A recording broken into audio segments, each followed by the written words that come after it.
Buhay Online, chikahan at kaalamang pangkabuhayan. Ating tunghayan, pakinggan at tuklasin ang mga pangyayari at kaganapan sa mundo ng online. Buhay Online, chikahan at kaalamang pangkabuhayan. Alamin ang pinaka-latest trends mula sa trabaho at kung hanggang saan na ang narating ng teknolohiyang ito. At ngayon, narito na ang ating host, ang ating Techie Mami, si Jaye C. Bautista.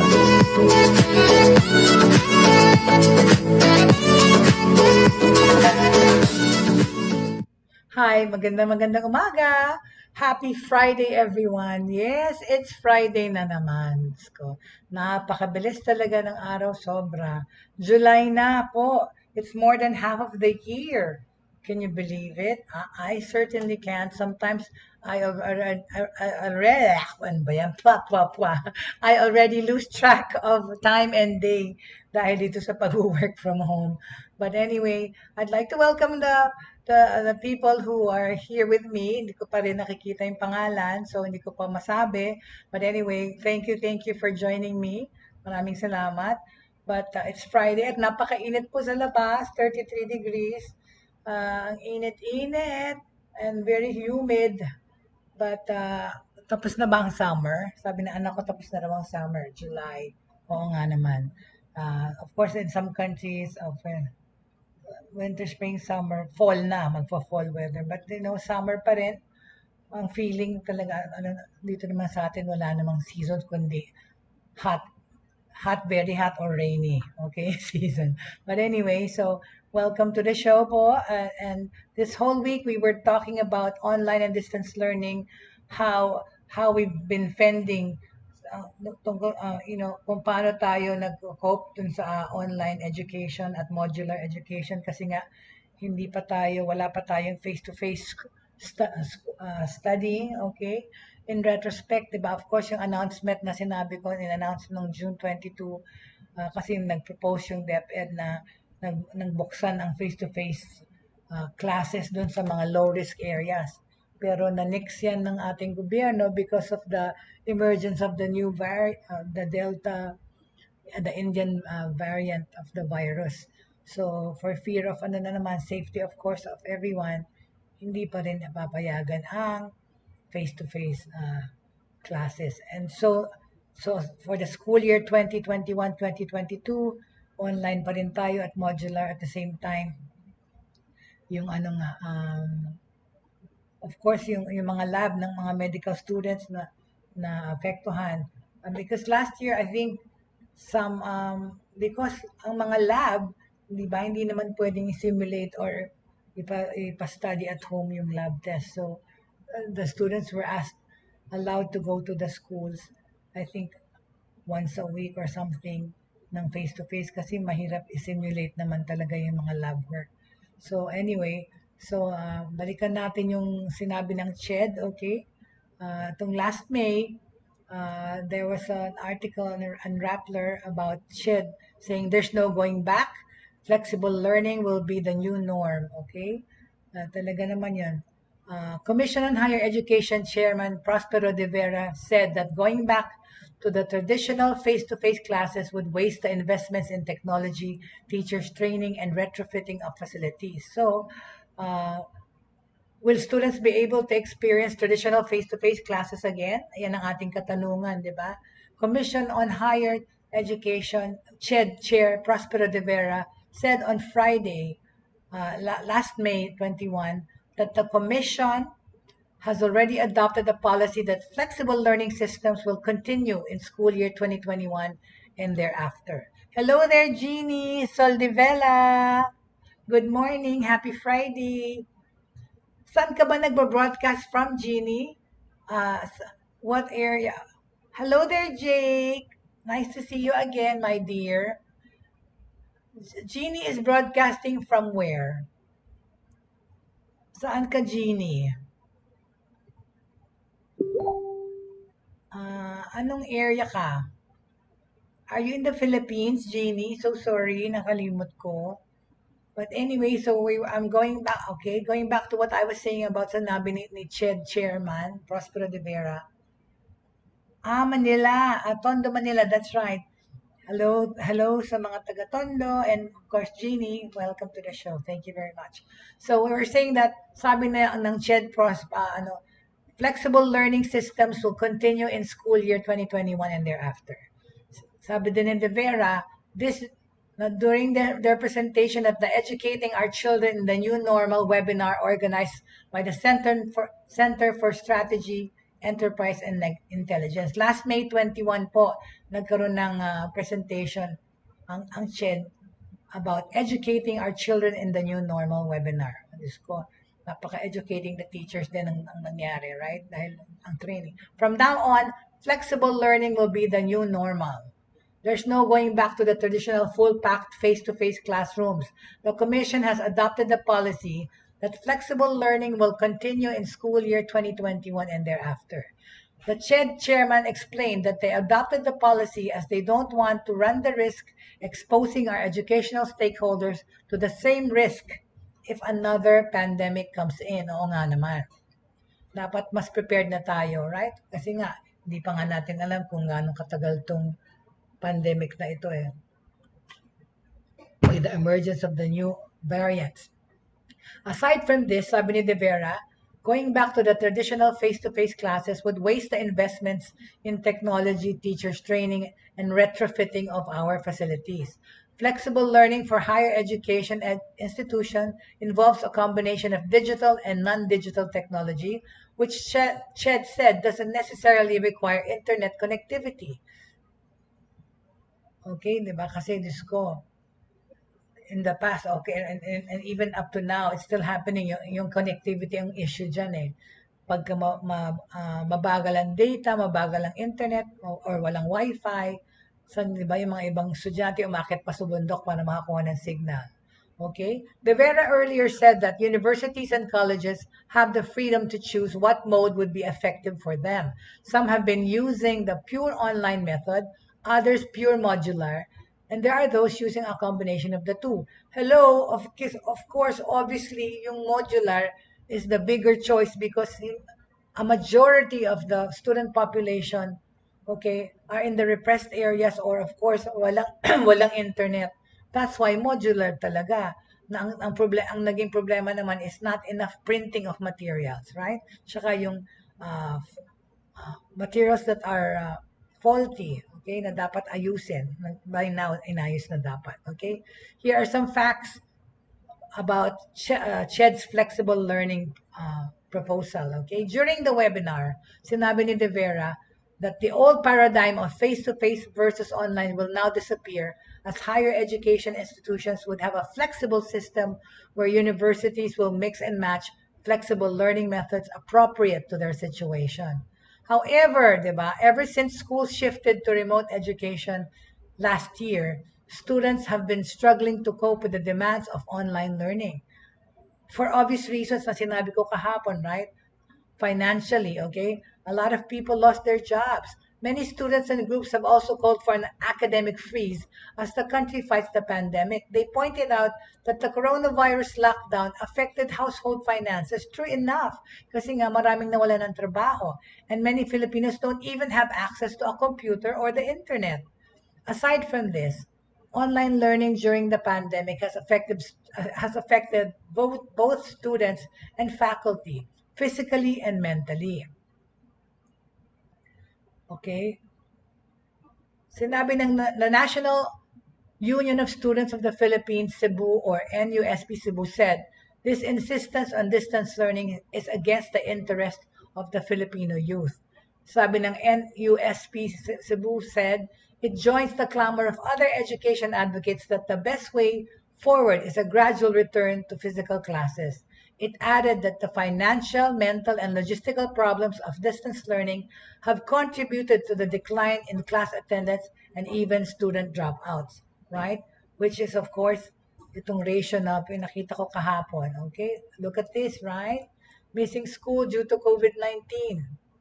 89% are children and youth out of school due to COVID-19 closures. Young people classified as NEET, okay? 267 million. These are young people that are not working, okay, not studying, okay. All right, 1.52 billion, 89% of that one is 1.52 billion children and youth, including 740 million girls all over the world that are missing school due to COVID-19. Okay? Itong mga NEET naman, two-thirds are young women. So mostly men are the ones out of school or out of work. Okay? So yan, okay? Pinakita natin ulit tong ratio na to. Alright? Ano ba yan? Bumalik ka na, bumalik ka na. Alright, dito ka na ulit. Okay? So yeah.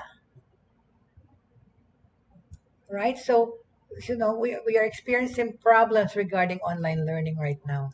And we're still trying to fix these quirks kasi talaga namang a big concern talaga yung financial kung paano nga mag-continue mag-aral online, okay?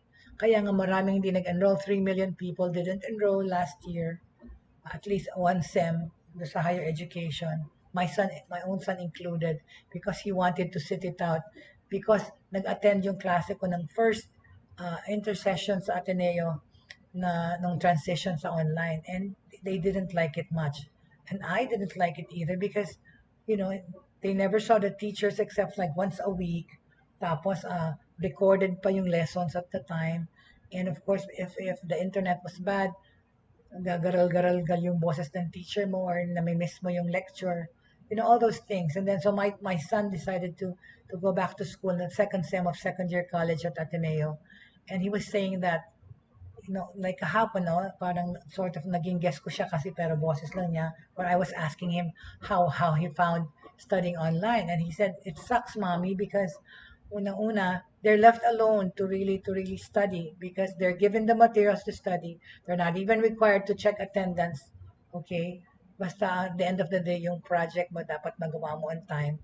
Pero yun, most of it is self-study. There's no interaction with the teacher.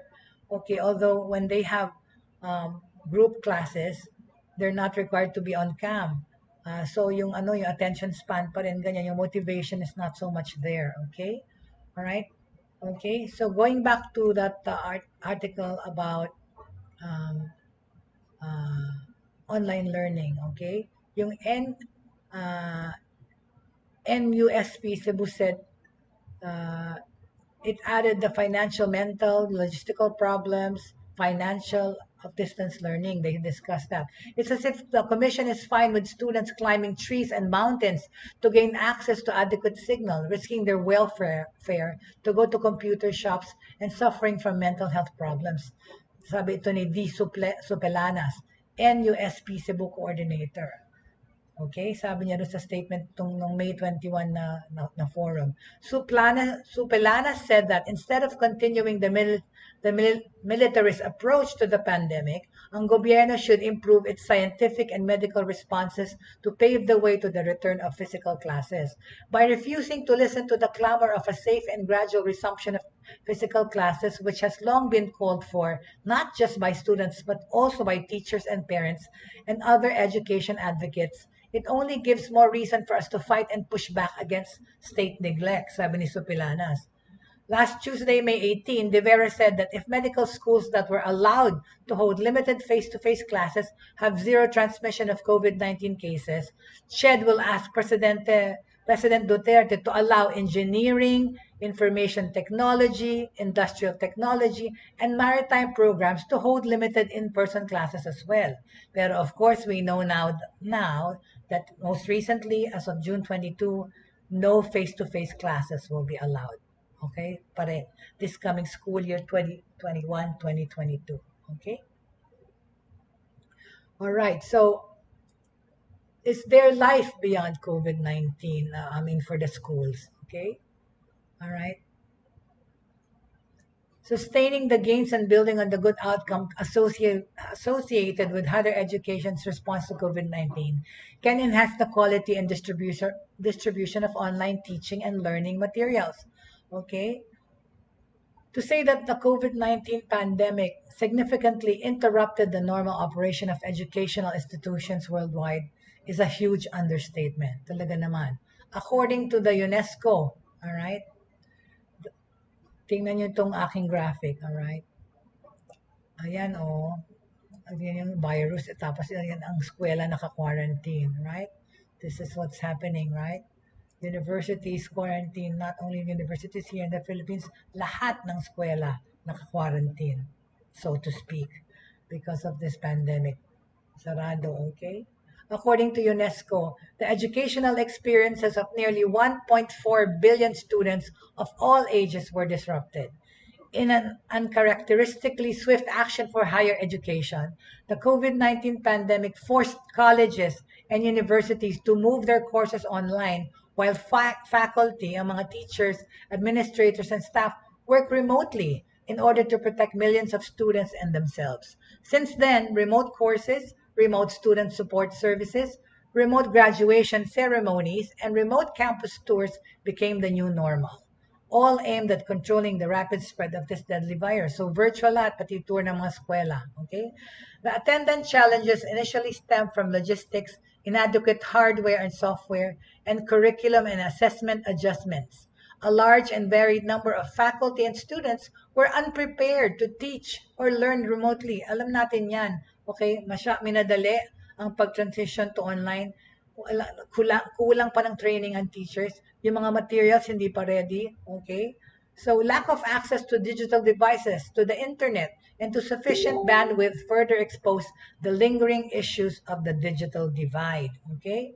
Many institutions lack robust online programs, sufficient instructional design and technology staff, appropriate course development processes. Yun na nga, yung mga course na dinevelop, Diyos ko, that takes time. Pero anong nangyari? Minadali natin. In March na nagsara ang mga eskwela, yung mga nataranta rin ng mga eskwela, ang mga teachers, because yung curriculum nila, na ililipat nila yung lesson plan nila, gagawin lahat digital.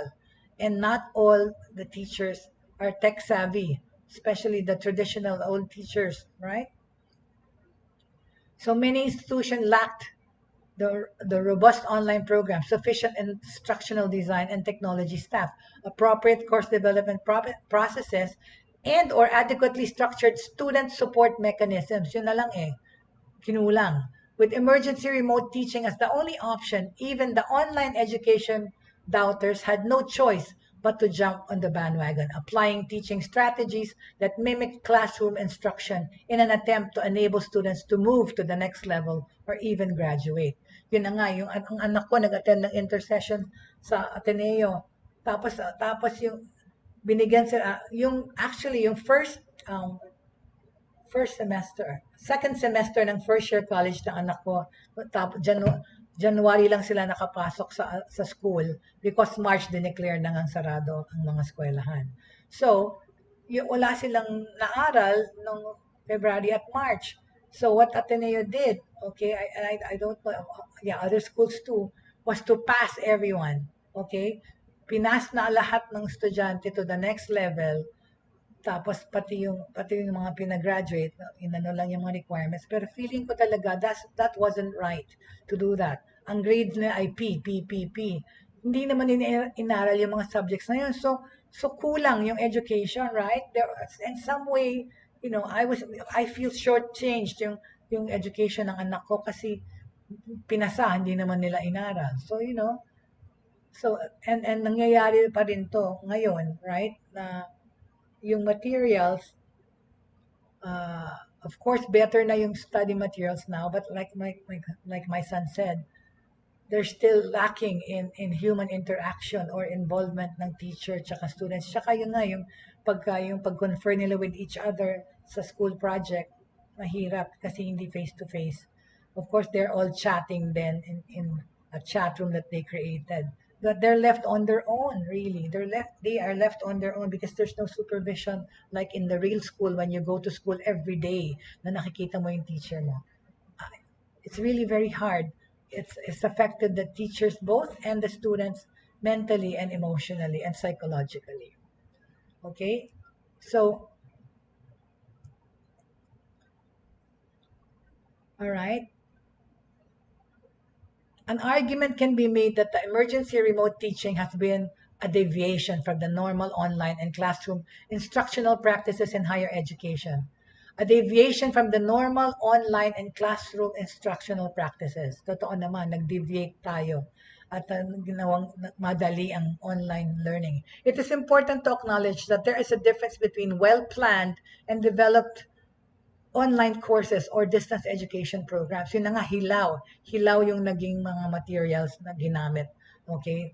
Na ayun na nga, in-enroll ko yung anak ko. Tapos, on the next time, on the first sem of his second year college, my son asked me, practically begged me to let him sit off this semester because nga hindi siya natuwa dun sa inaral niya nung summer or yung special session na binigay ng Ateneo na of course cost the same as regular curriculum.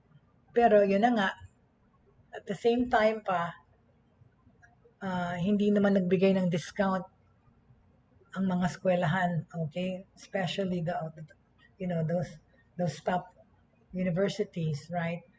Of course, ang UP free, pero ibig sabihin like LaSalle, Ateneo, they didn't give discounts. I don't know about LaSalle, but Ateneo did not give a discount for online education. Same, okay? Pero yung quality ng material ng education is, I think, less became inferior to kung sa ituturo mo yan sa face-to-face. I think so, actually. That's my take on that.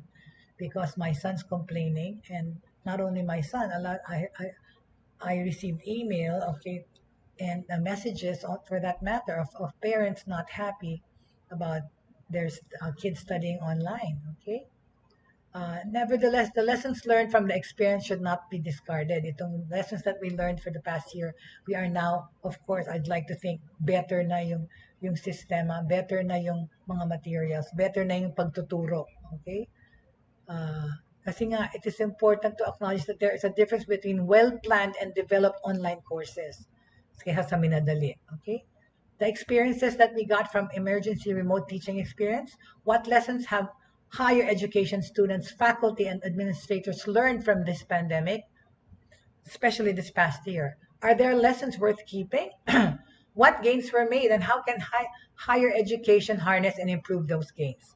Higher education's COVID-19 response resulted in an unstructured boost in online teaching and learning, fast-forwarding the adoption of more broad-based online learning strategies and technologies, and demonstrated a resilience that created a prototype for excellence in online teaching. Okay?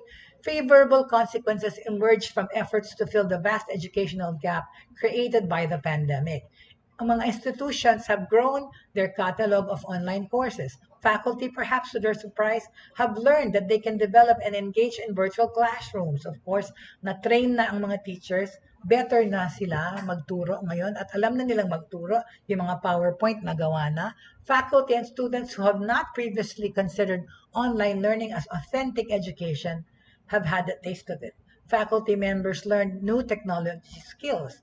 Institutions with a minimal footprint in the online environment deployed large numbers of emergency remote courses almost simultaneously, demonstrating the potential for scalability in the online learning mode. The positive experiences gained during this period offer hope for some good long-term outcomes despite this pandemic and deadly situation.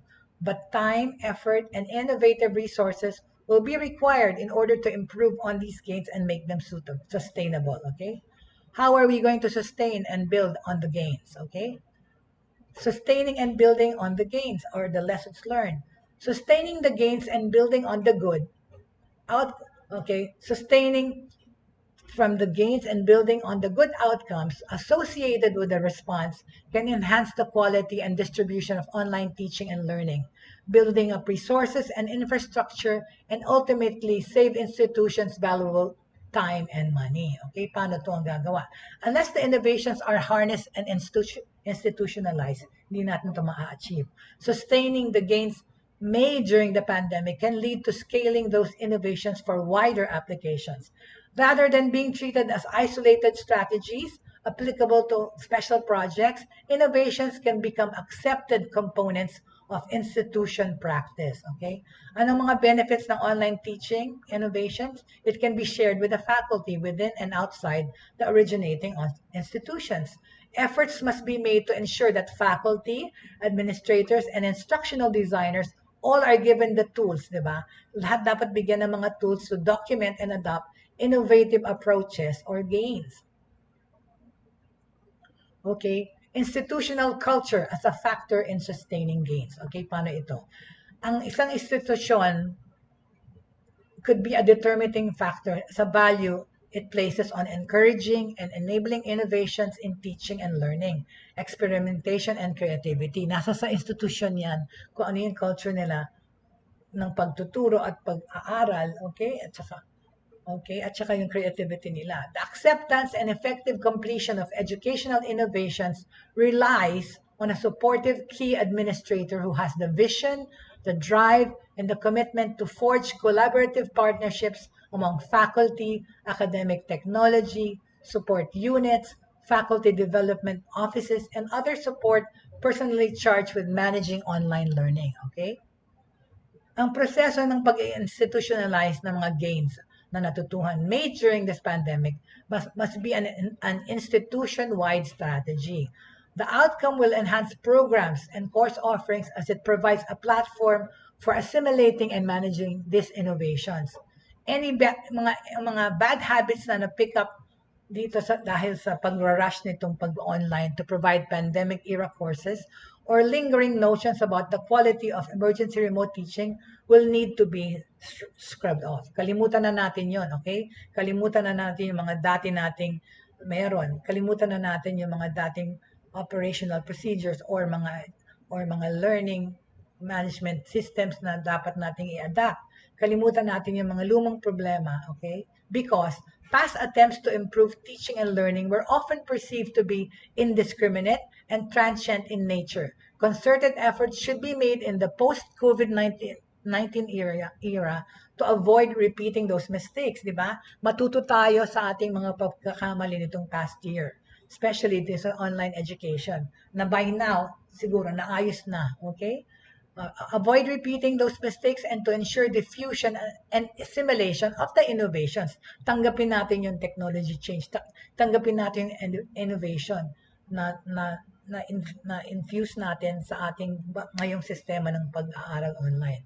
Colleges and universities should take this opportunity to rethink system-wide initiatives that sustain and technological gains, okay, tsaka itong academic gains, and cultivate an enduring innovative culture, okay? Sabi na nga ni David Ward, former chancellor at the University of Wisconsin-Madison, many segments of our curricula would have improved outcomes and capacity of the innovations were adopted at the right Many segments of the curricula would have improved outcomes and capacity if the innovations were adopted at the right scale. Kasi nga, may nadali. Wala naman tayong panahon. In no time, agad-agad nating transfer. Ward called for the rejection of long-held practices that hinder opportunities to serve students better. And he warned that it can be counterproductive to make uncoordinated and sporadic attempts at change. Okay? Post-pandemic responses. All right? What's next for the emergency remote courses? Okay, in the post-COVID-19 era, okay, institutions pwede nilang i-re-examine ang kanilang emergency courses to determine how they could be improved upon to meet the necessary standards, format, and quality of online courses. Okay, we should have taken this time to analyze, okay, para mas prepared tayo sa susunod pang if ever pandemia or whatever crisis, okay? Of the many emergency courses generated during the pandemic, there could be those that should be salvaged. O yun, tingnan natin kung ano yung pwede nating i-keep all throughout dito sa bagong curriculum or bagong online studies, right?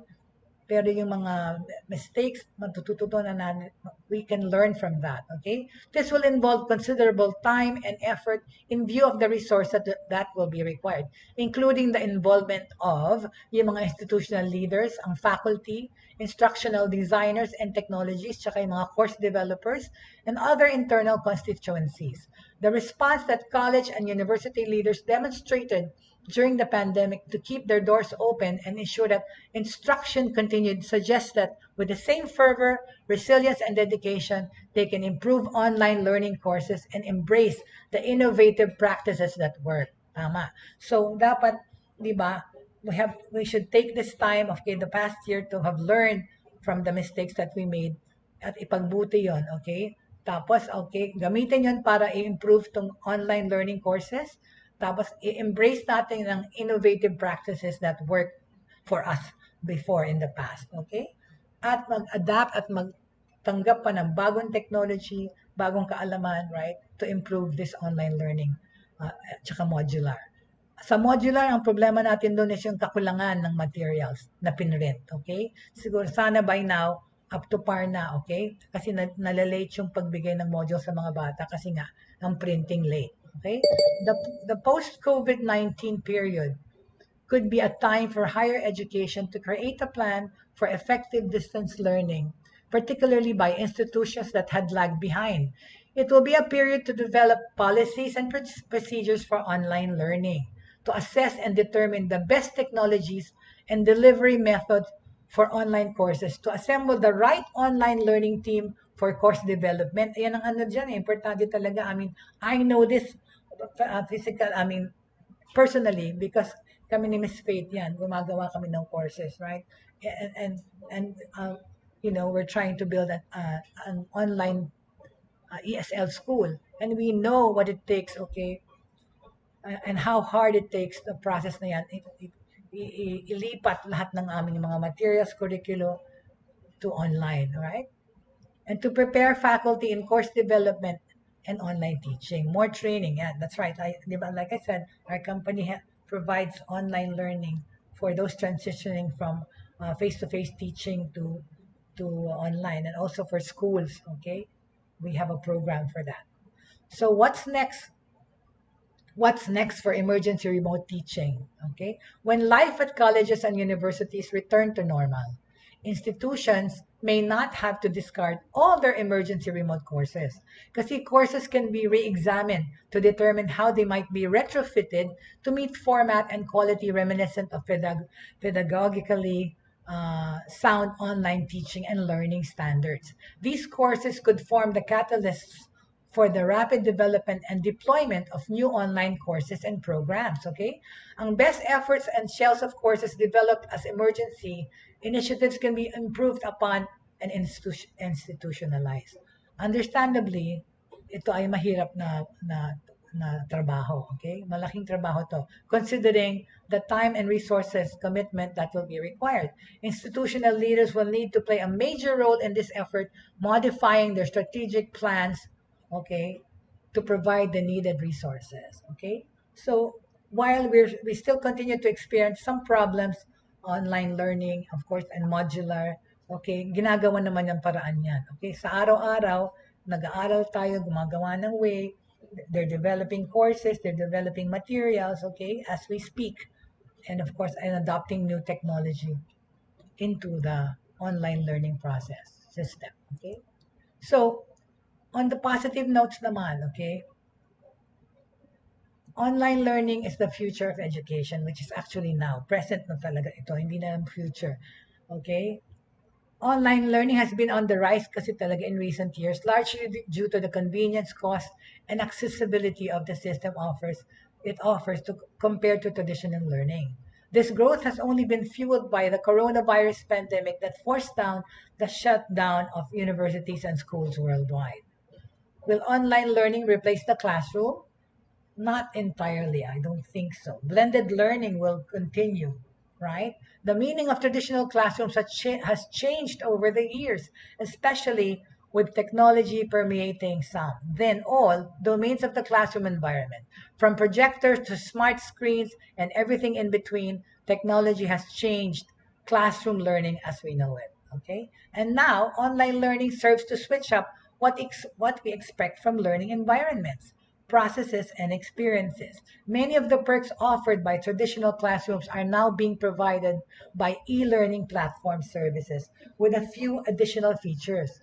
Okay? ang pag-appreciate ng publiko ng online learning has only increased over time, with 46% of surveyed recent graduates having taken on online course already. The variety of e-learning platform features, accessibility, lower costs, and access to high-quality education from all parts of the world have contributed to this rise of the use of online learning. While the question of which online learning platform is best is still up in the air, all learning platforms offer distinctive benefits to those who enroll in their courses. Okay?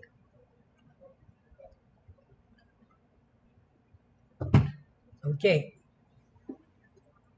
Online learning is also enthusiastically adopted by companies in training their employees, professionals looking to upskill, and career veterans looking to enter a different industry. Okay, according to HubSpot, okay, HUBSPOT, 75% ng mga professionals surveyed prefer to learn using online training videos.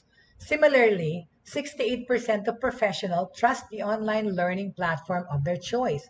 True enough, kasi nga, di ba, yung pag-proliferate or pag-emerge ng maraming mga online learning schools or ESL, English as a Second Language Learning, okay, which in the Philippines, we have a big company called Go Fluent that's partly owned, of course, Filipino and partly owned by I think foreigner, but this is one of the first online English learning schools in the Philippines, established in somewhere around 2009 or 2008. I'm not sure, but 2009, just about the same time I started teaching online in 2008.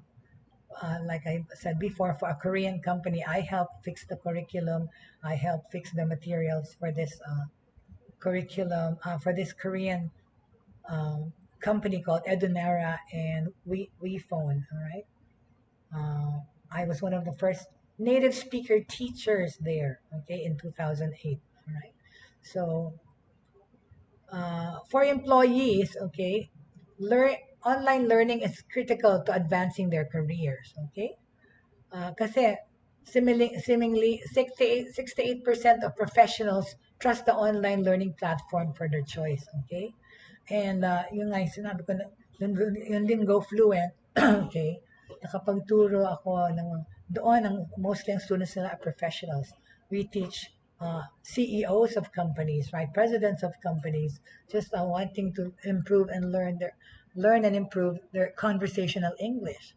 So most of them are always just chatting with you, but of course, as you chat with them, you have to check their pronunciation, their grammar, and everything else, which they like you to do. That's why they join such a school. Okay, but going back to what I was saying, for employees, online learning is critical to advancing in their careers. Online learning offers the chance to achieve these goals while balancing their jobs and schedules. Online learners can develop their skills at their own pace and keep records of their learning for future reference. This way, okay, not only gain sila ng education and knowledge while fulfilling the responsibilities with the company, di ba? So, kasi maraming din mga kumpanya na binabayaran yung pag-aaral ng kanilang estudyante, especially ESL or English as a Second Language. Okay? Good for them, right? Okay, companies will not have to build e-learning platforms of their own to train employees. That's why they commission, companies such as ours to do that, none for them. They can still gain a higher skilled workforce by making an initial investment in an e-learning platform for enterprises. Okay. So what are the most promising features of online learning? Okay, let me just give the good overview naman about this. Okay, the best e-learning platform will be able to tick most or all of these boxes. So arm yourself with information to make the right choice, whether you're a student looking to learn or a company exploring how to create an e-learning platform. So what are the 7 promising features of online learning? Let me tell you. Okay. Check muna natin ang ating mga kaibigan na nasa online. Okay pa kayo dyan? Alright, Jeannie, Jake, Tita Agnes, Tita Pri, ang mga Lakap family na palagi nagsusupport at nanonood sa atin. Si Tita Agnes Lakap, si Tita Pri, Manyago, tama ba ako? Yes, and of course, thank you so much to my family. All right. So going back to what I was saying, all right, about distance learning, the promising features of online learning. Online learning offers convenience and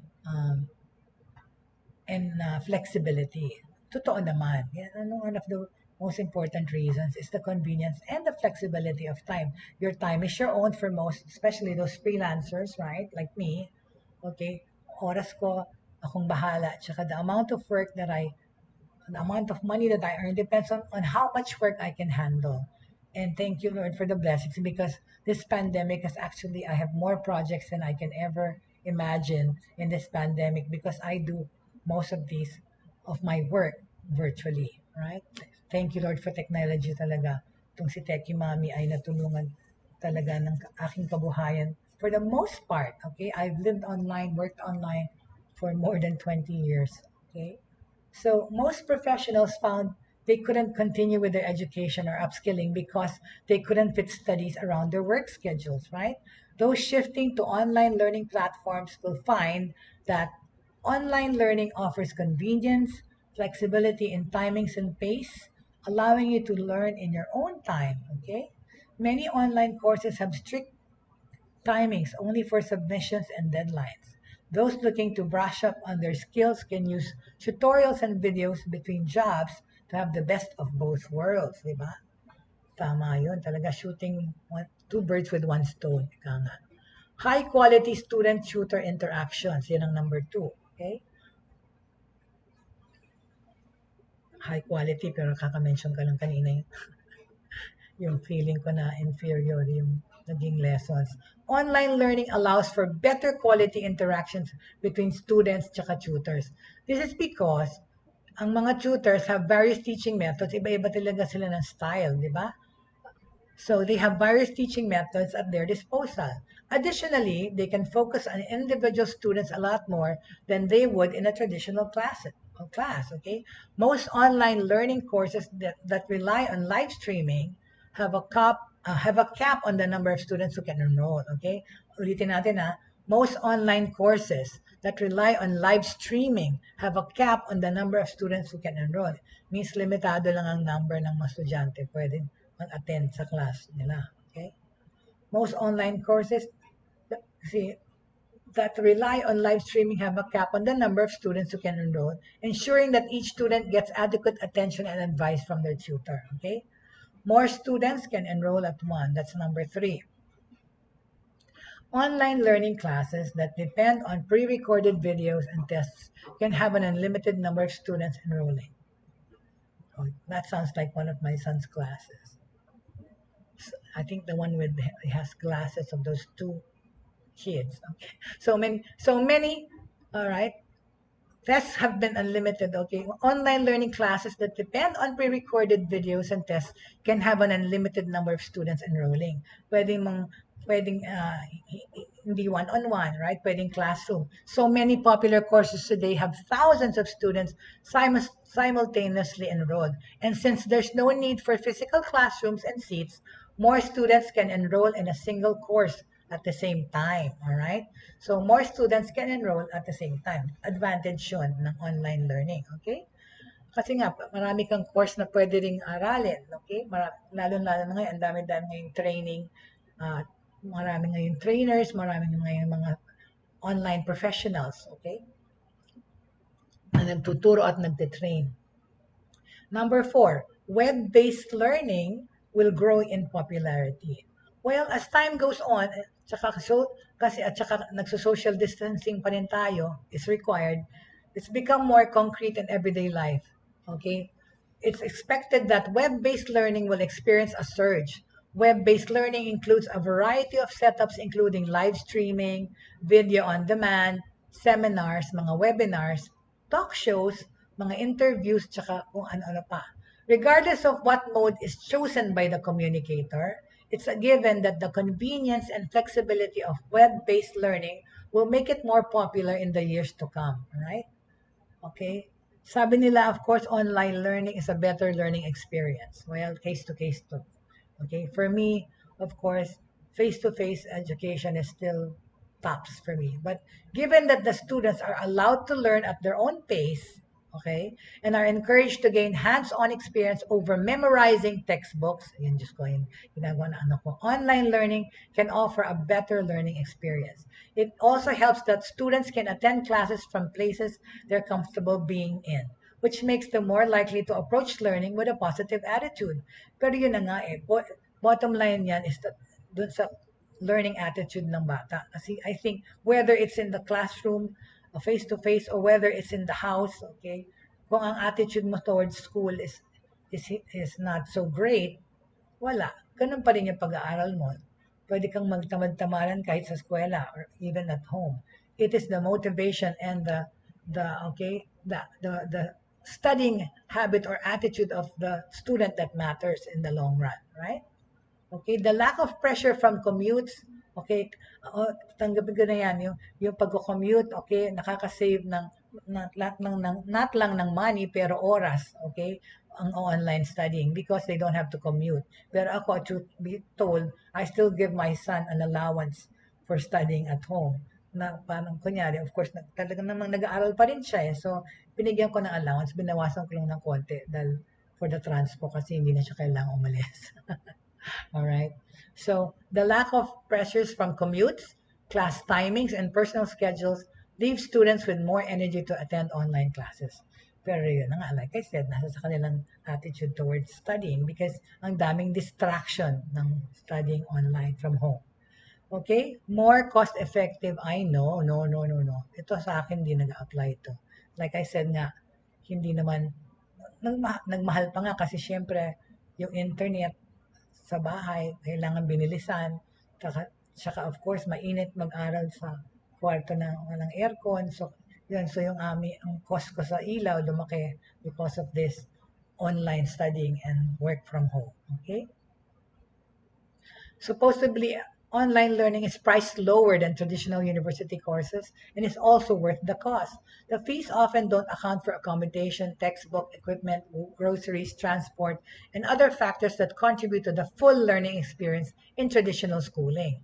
Online learning slashes most of these costs at least by half, leaving students to make the most of the affordable prices they've paid. Lower costs don't mean a decrease in quality.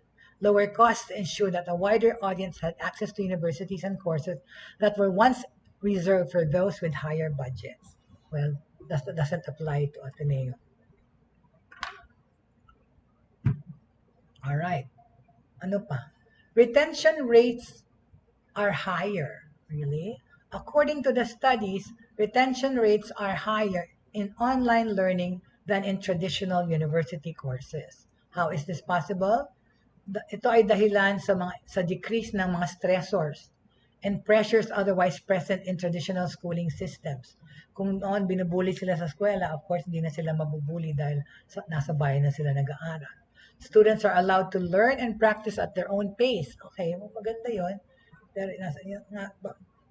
boils down to the fact kung ang anak mo ay tamad o hindi mag-aral or yung attitude niya sa school. Okay? Kahit na studying from home siya. Okay? Students are allowed to learn and practice at their own pace. Their course material is also available for a lifetime in case they want to come back and refresh their memory. Okay? So in conclusion dito, every top e-learning platform offers a distinctive benefits over traditional classrooms to students. Online learning futures in the future of education. If your company has considered exploring how to build an e-learning platform, it's the most convenient time to start, okay? So, ano ba yung e-learning platforms, okay? What is a learning management system or LMS, okay? Discovering learning management systems. Okay, let me just give, well, I have short time, but we will continue about that. Yung mga LMS, tsaka yung mga ways to go online to study, kung ano yung mga ginagamit na programa. We will continue that on Monday pa kasi wala na tayong oras at panahon to discuss yung mga LMS today. LMS meaning Learning Management System. Okay? But we have been discussing, all right, about the future of online learning or how we are fending, okay? sabi nga nila, of course, well-designed courses have been found to be comparable or as effective as traditional classroom instruction. Yun talaga. Nagkaano rin tayo dyan sa mga materials, okay, yung training ng teachers. Okay, so far so good because now, of course, a year after, more than a year now through the pandemic at online education, by now, dapat, okay, better na yung mga materials, better na yung mga teachers at it, okay?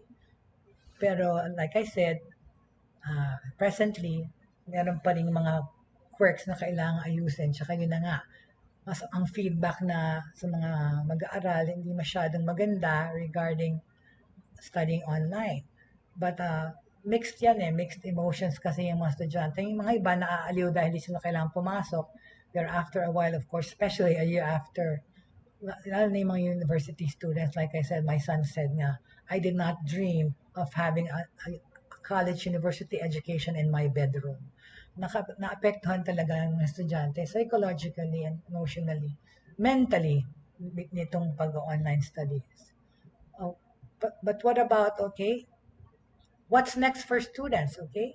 The post-COVID-19 period will be the time for higher education to build or reposition online learning to serve students better. Dapat lang, right? Particularly for institutions that lagged in these efforts before the pandemic. Ang dami, di ba? Ang dami eskwela talaga hindi nakakope kaagad, right? In this yun na nga, yung mahal na eskwela na nga meron pang mga flaws dun sa system ng pagtuturo online Ano pa kaya yung mga, di ba, less na eskwela na may mga walang facilities or walang kulang sa funding para i-implement tong online studying. In this post-pandemic period, colleges and universities should develop plans that will guarantee students readiness to learn online, not only in normal times, or sa pagbalik natin sa transition sa face-to-face, but also in the event of disruptions to classroom instruction, ensuring that there are no roadblocks to synchronous and asynchronous online learning. Kaya nga, natuto na tayo this past year para magkaroon tayo ng emergency learning systems na mahusay just in case another calamity happens, okay? The pandemic revealed the persistence of the digital divide. When asked about the challenges of remote teaching and learning, 65% of faculty members, itong based on the test that na sinabi ko na kinundak, okay, nitong yung UNESCO, right? Excuse me, okay? Lalong naging obvious yung digital divide When asked about the challenges of remote teaching and learning kasi, 65% of the faculty members and 77% of administrators reported that the students who do not have computer technologies or internet connections or live in areas with low bandwidth are cut off from educational opportunities. Totoo naman. That's why nga maraming hindi nag-enroll, di ba? Kasi di sila makakope up dun sa distance learning, even modular. Kasi nga, yung kunyari, tsaka yung mga magulang na iba naman, in this pandemic situation na online education and modular, ang mga responsibilidad ng magulang nadagdagan because mamonitor mo yung nag-aaral mo at the same time, yung iba, ikaw pang magtuturo. Like I said, paano if your education is not sufficient? Kung hindi ka nakapagtapos, paano mo tuturuan yung anak mo, right?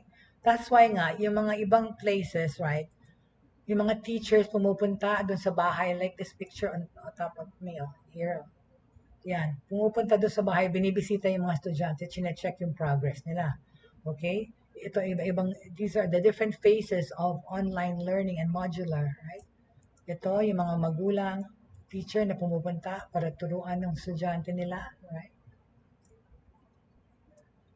At of course, yung namang online learning, ito, yan, mga teachers kailangan mag-train para magturo online. Okay, this is in lieu of face-to-face.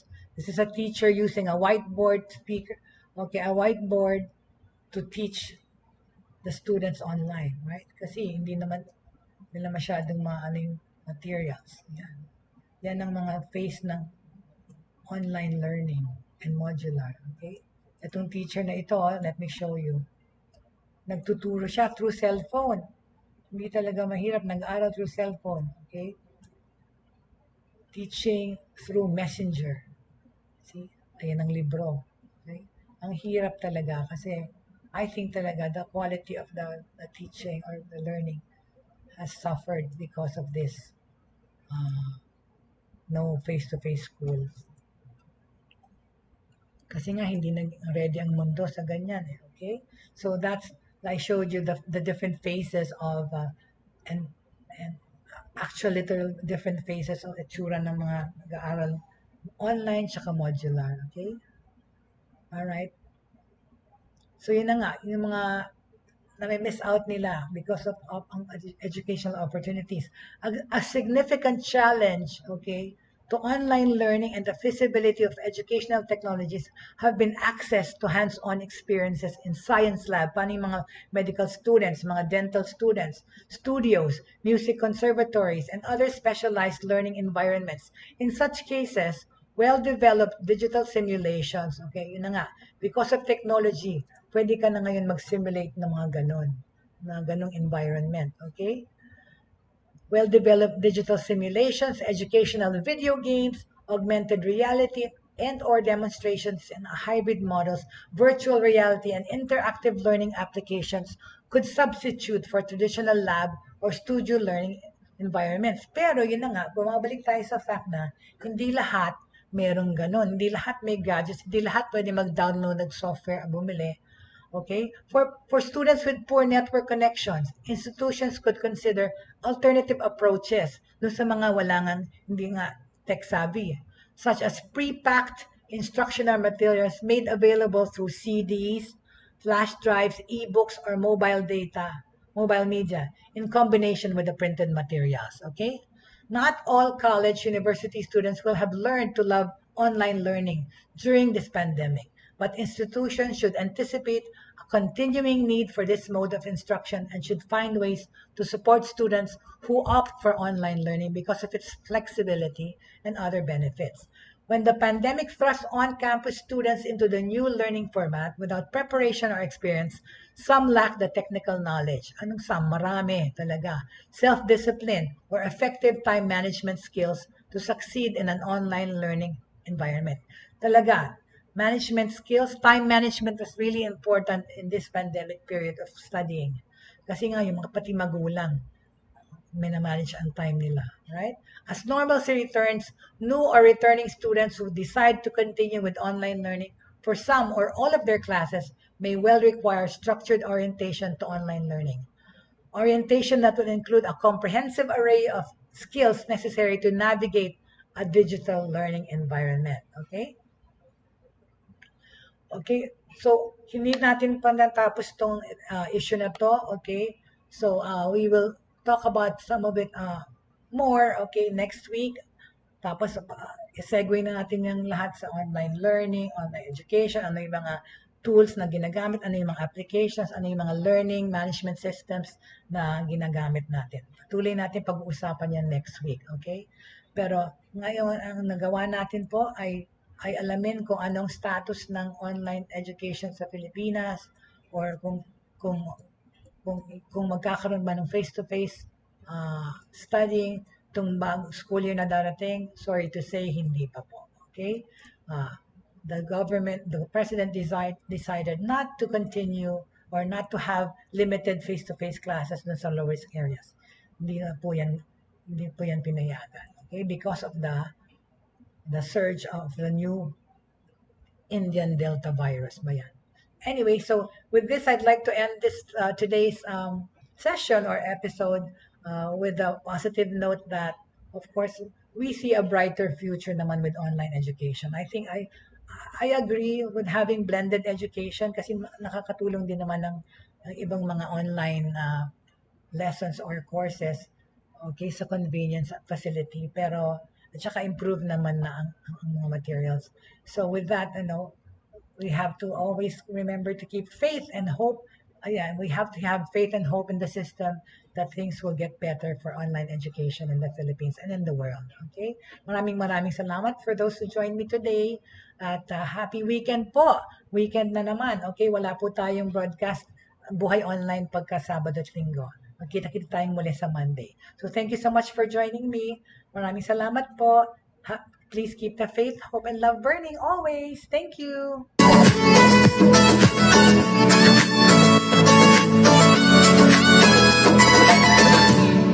Inyong natunghayan at napakinggan ang mga makabagong pamamaraan sa mundo ng online sa pamamagitan pa rin ng Broad Streamcast Communicators.